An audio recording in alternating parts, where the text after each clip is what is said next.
Section 1. You will hear a woman called Tanya talking to her friend called Simon, who lives abroad. Tanya is planning to visit Simon. First, you have some time to look at questions 1 to 4.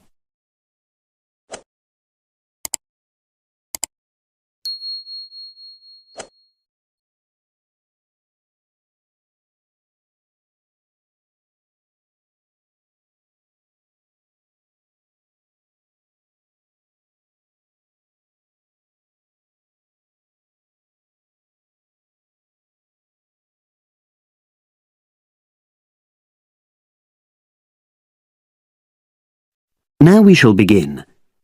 You should answer the questions as you listen, because you will not hear the recording a second time. Listen carefully and answer questions 1 to 4.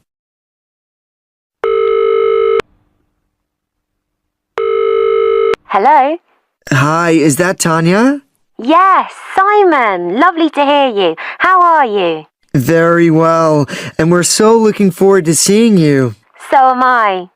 Now, I don't have a lot of time, I'm afraid, so I wanted to make sure we've got all your details.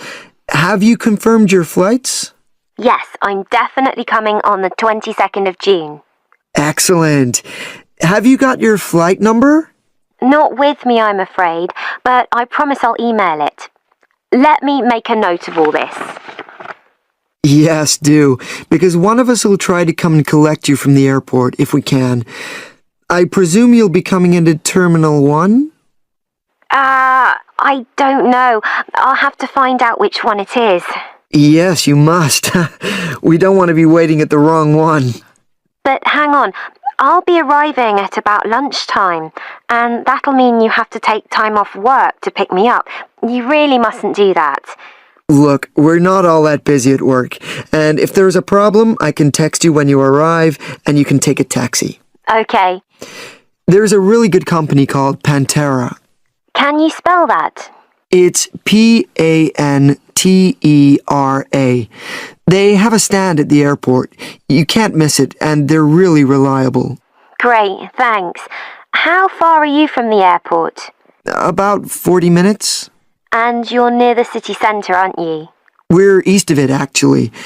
Don't tell the driver city centre because you'll really get caught up in traffic. Okay, and I'll make sure I carry your address with me. Now, have you got my mobile, cell phone number? Yes, you sent it last month. But I tell you what, I don't think I've got yours. I'd better have it now, just in case. Okay, and I changed it recently anyway. Ready? It's 07765 328 411.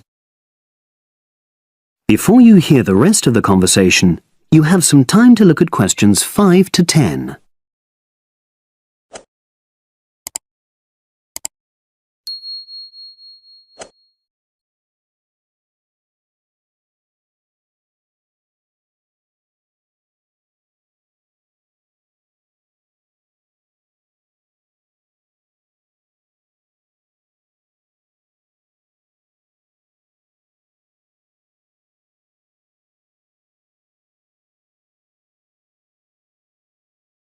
Now listen and answer questions 5 to 10. Thanks. Now, what should I pack? Well, all the usual, casual clothes mainly. Though you'd better bring an evening dress. We'll be having at least one fancy dinner in a hotel restaurant. Okay, now, when you're coming, unfortunately the weather is not going to be brilliant. I know, it's the rainy season. I'm bringing an umbrella. We have tons of those, so don't pack one. But pack a raincoat, a good one, 'cause we'll try and get out for plenty of hikes. Okay, sure. Sounds super. Just what I love. And I'd better remember to pack my sturdy walking shoes. Excellent idea. It's pretty rugged round here, so they have to be tough. I can imagine. I'm so looking forward to getting out. Oh, Simon, before I forget, you recommended I read a book about your area. Yeah. What was the name again? I'd like to read it, to get an idea of the history, etc. It's called Mountain Lives, and it's... Hang on, I'm just writing it down. Okay? And it's by Rex Campbell. Great. I'll try and get hold of that. Well worth it. Now, the really important things are gifts. Oh, don't worry about that. Just bring yourself. I know, but I'd like to get something for your parents. What about Janice? I know she loves English tea. Oh, that's very kind, but she's not drinking so much of that these days. But she'd love some chocolate. You know her favorite. Oh, yes, that'd be nice. I'll do that. And Alec, is he still into racing? Very much so. I was thinking of bringing a calendar, with horse racing pictures. What a good idea. He'd love that. Great. So that's about it, I think. Yes, I think so. So you'll send me your number again? That is the end of section 1. You now have half a minute to check your answers.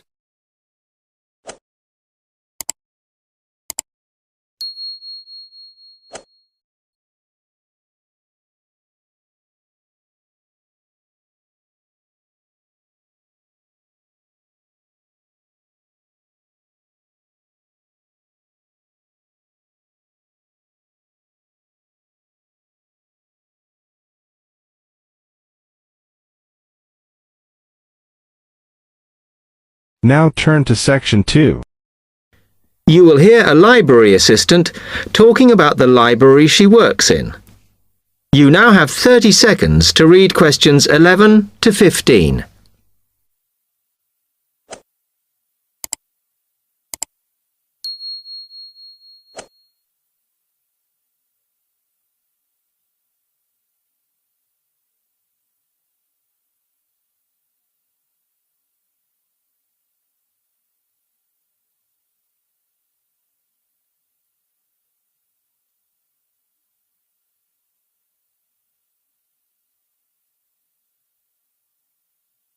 Now listen carefully and answer questions 11 to 15. Hi, can I help you? Yes. I wanted to join the library. Okay. First of all, let me show you around the library and explain a few things for you. Okay, now we're here at the main entrance. You can see the reception, which is where you bring back and take out books. And also, we can order books and answer your questions there. Next to the reception, where you can see those old desks, is where we keep the magazines, because you can sit down and read there. They're divided into sections for sciences, geography, arts, etc.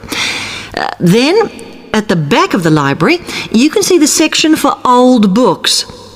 Next to that is where the books proper start. That used to be the science section, but now on those shelves you'll find the art section. We had a big reorganisation in the summer, which I think has made it clearer. The numbering is standard, so you should be able to find what you want quite easily. However, if you can't find something, it probably means it's been borrowed. Okay, then in the corner next to the reference section is where we thought it was quietest and away from the phones and printers and things, so we've put the study desks there. They all have computer access if you need it for your laptop. We do ask that you don't just read magazines there though. Okay, then there's the reference section where you can look up the files.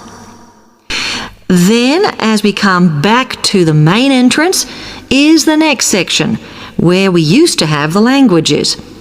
It got very busy and noisy, so when we moved everything around, we decided to put the law books here. Also, because it's a smaller section, it fits quite well here. Okay then, we're back at the main entrance. Over there, by reception, there's a door that goes to the extension. And we have further sections, such as languages and study desks through there. So you could have a look round when we've finished. Then, just between reception and the door here, is where we decided to put the computers. But the computer magazines are in the magazine section, as we found too many went missing here. Okay, is that everything? You now have 30 seconds to read questions 16 to 20.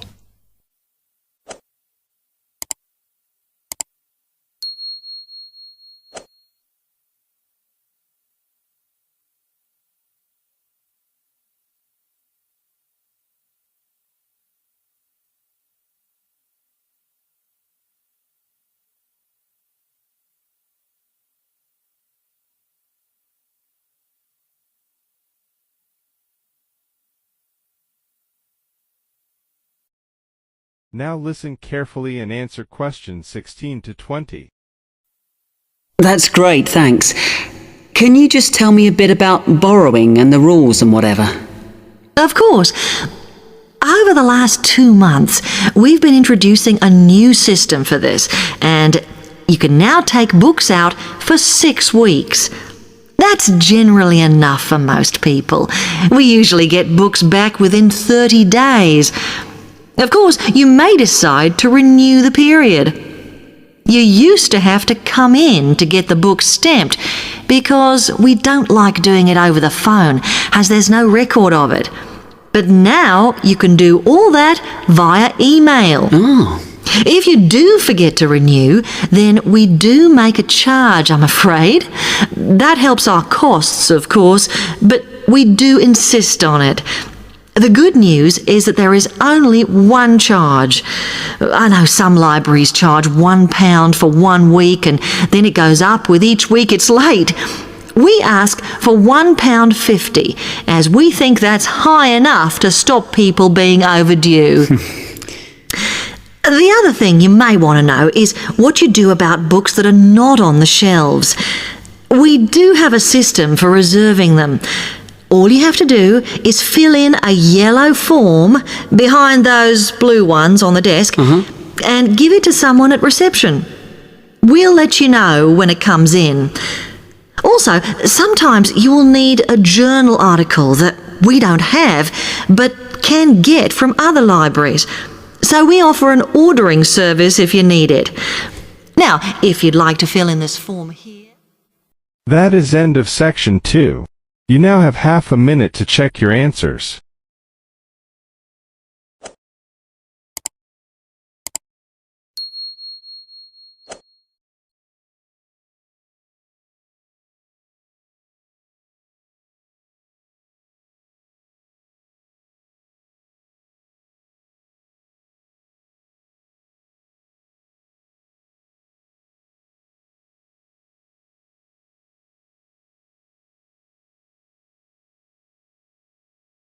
Now turn to Section 3.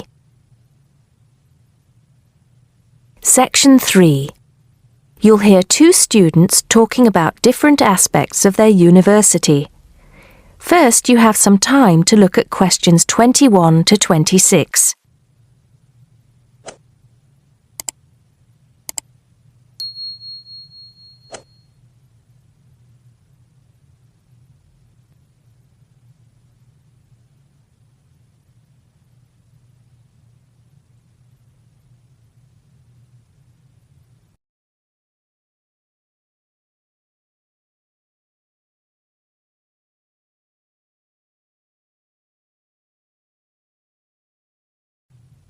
Now listen carefully and answer questions 21 to 26. Great party last night. You should have come. But anyway, so what have we got to do here? We're supposed to fill this form in by ourselves, but I'm sure it's okay if we chat about it first, don't you think? Yeah, sure. So, there are 10 questions and we've got to tick numbers 1 to 5 for each question. 5 means really good. 1 is bad. Question number 1. Was the course well organized? We'll give that a 5, agree? Yep. No question about that. What does question 2 mean, though? Was the teacher flexible? Is it good to be flexible? Well, that means, was the teacher very strict? Or maybe she gave you more time to complete your assignment. Things like that. So for that question, we should give her a 5. She always gave us an extra day, didn't she? And she wanted to know our opinions on things. We had great discussions. Fair enough. What about this one?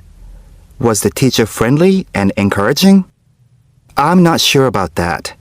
She was friendly to some students, but I think she had a problem with Mike and Alex, who were usually late. She did get a bit irritated with them sometimes. Yeah, we weren't too happy about them either, though. I know it was a bit early, with classes starting at 8:30, but you choose if you want to sign up to them or not. So that's no excuse, really. Yeah, they could have taken the evening classes if they didn't want to wake up early in the morning. Now, what about these questions on the course books? Look, the business studies book was interesting, but I thought the human behavior one was boring. Really? That's the one I like the most, perhaps because I want to study psychology. You want to become master of the universe, managing a huge multinational company, don't you? There's nothing wrong with being ambitious, you know? The best laid plans of mice and men. What's that? Some sort of quote?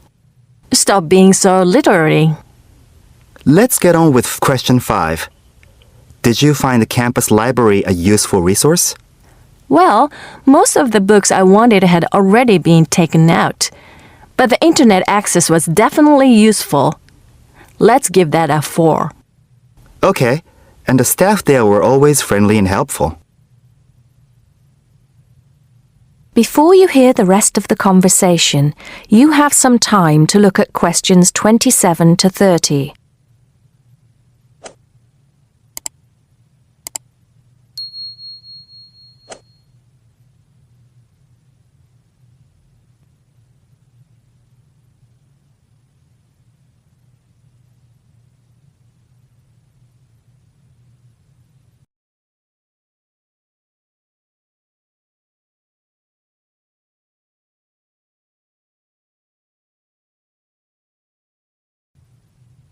Now listen and answer questions 27 to 30. Now, what's this? You know, they keep going on at us about how we don't use the off-campus library enough. I suppose this question is to test if we know where things are there. So here's a plan of the library. You use it more than me. I've only been there once, actually. You tell me. Right. So as you go in, the librarian's desk is on your right. Directly opposite is the section for new publications, new books the college has acquired. Some of them are actually written by our own teachers, interestingly enough. Then there's lots of seating and the computers. Behind that, we've got the periodicals, newspapers and magazines. And that's before the reference section. You know, with the books you can't take out. Dictionaries and encyclopedias? That sort of stuff. Now, I do know where the management section is. It's right at the end on the left, isn't it? Just before the stairs up to the lecture theater. No. Sorry. Management and business studies, along with marketing, are all as you said, at the back, but on the right. Oh, so what's on the left then? That's the fiction section, or literature. Now, if you want to photocopy something, where do you go? I think I remember. Isn't it one of the rooms after the entrance on the right? Yeah.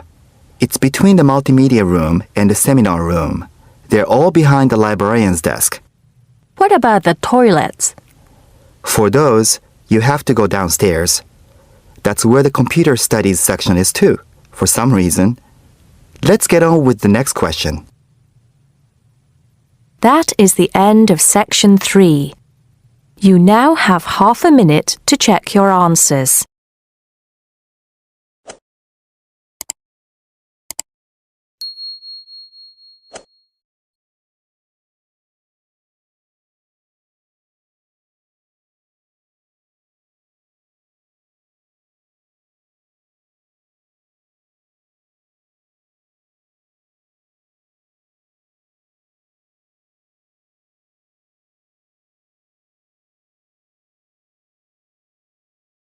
Now turn to Section 4. Section 4. You'll hear a man giving a lecture on nuclear fusion. First, you have some time to look at questions 31 to 33.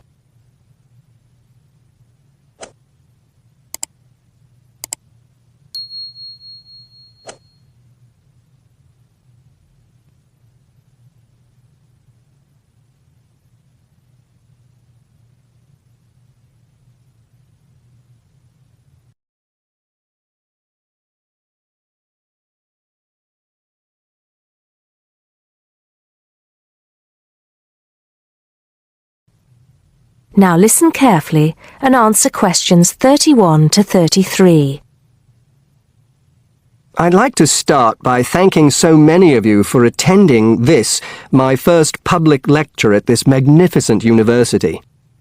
I'm going to be talking to you today about nuclear fusion. Before I proceed further, I would like to apologize on behalf of some of our newspapers for the sensationalist and hopelessly inaccurate articles that have been published on the subject over the years. I must confess that my own interest in the subject was actually stimulated by an article published more than 50 years ago in a popular Sunday tabloid with the impressive title, Power from the Sea. Today, most people would probably interpret such a title as an introduction to a discussion on the latest developments in renewable energy sources, such as wave technology or generating electricity from tidal flows. But back then, little, if any, progress had been made in these fields since the invention of the water wheel.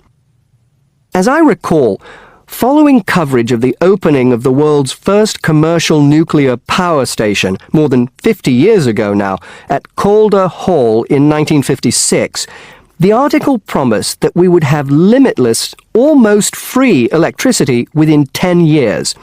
It claimed that we could do this using an isotope of water, deuterium, from the sea. This would be used in reactors to combine simple molecules of hydrogen to form helium, releasing energy in the process. Of course, this is different from the process of nuclear fission, which today's nuclear reactors use. I wouldn't like to say that the article I read as a boy was totally inaccurate. It's true that the concept of producing energy from nuclear fusion, essentially reproducing the reactions by which our sun and other stars produce energy, depends on fusing atoms of hydrogen, but the timescale suggested was hopelessly wrong. To this day, despite some very embarrassing false claims from scientists who should have known better, we have not been able to produce energy from nuclear fusion in a controllable way.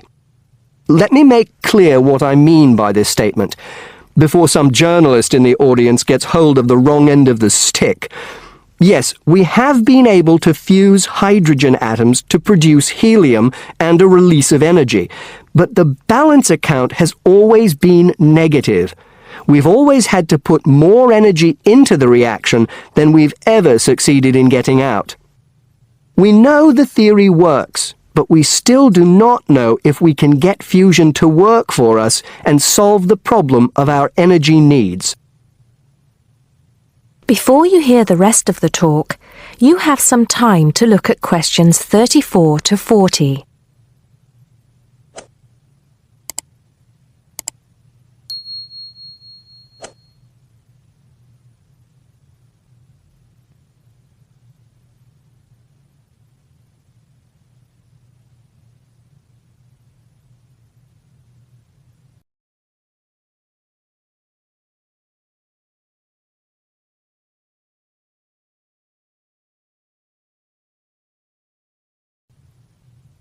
Now listen and answer questions 34 to 40. Here, I will briefly explain these problems before going on to give you a summary of the innovative ways being tested to overcome them. First of all, we have to try to understand the incredible physical conditions that exist inside a natural nuclear fusion reactor, such as the Sun. To start with, we have to create temperatures never experienced on our planet. Indeed, if we had experienced the temperatures required, then our planet would never have formed. We have to generate temperatures of at least 100 million degrees Celsius in a carefully controlled environment before we can even hope to produce a fusion reaction. The problems are immense, but it can be done. Many of you will know that you can put your hand into a very hot oven and not get burnt, provided you do not touch any of the surfaces. I won't go into the reasons for this phenomenon here, but we are applying roughly the same principles in designs for fusion reactors. I think I can promise you that the heat will be confined to a very small area. The other major problem we have to find a solution to is pressure. The pressures in a massive body like the Sun are vast, and this is what brings the hydrogen atoms into such close proximity to one another that they fuse into helium. We may not have to achieve the same pressures in a fusion reactor, but even so, it is a huge technological problem. What, then, makes me hopeful about the future of energy from nuclear fusion? Perhaps surprisingly, it is developments in laser technology.